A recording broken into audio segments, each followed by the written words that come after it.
Number যখন জান্নালা তুমি এই শহরে নতুন। ধুর আজকে একটা মেসেঞ্জার পাইছি না।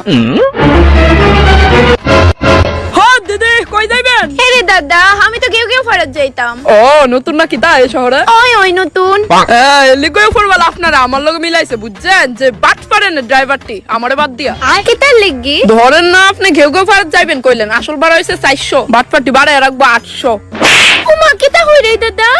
কিন্তু আমি গরিব বলে বাটপার না। কিন্তু দাদা কেউ ফেরত হতে 10-15 মিনিটের রাস্তা, অত বেশি বাড়াও আর তো হতা না। দাদাটা কেবল অবিশ্বাস করতেছেন বুঝা লাইছি দান গই নোট দিয়া। আমি তো আপনার ভালো লিগে কইছিলাম আমার এমনি অনেক টিপ আছে, প্যাসেঞ্জারে ওয়েট করতেছে আমার। না রে বা আমি অন্য ড্রাইভারের গেছি গাইরাম। ও দিদি হের কাছে নি যাইতাছেন? জান হে হইছে আর বড় বাটপার, 900 টাকার কম একটাও রাখছে না। আচ্ছা ভাই না তোমার না আমার 400 টাকা দিতে পারতাম না, তুমি 399 টাকা রাখো আর মাত বাড়াইও না। আচ্ছা দিদি আয়েন, আমি এটা কেমনে হইতে দিই আমার বাদ দিয়ে অন্য কে আপনার লগে বাটপারি করবো। আজকে হইবো 1 সুট ঝাঁকানাকা পার্টি, মদে আর মাংস।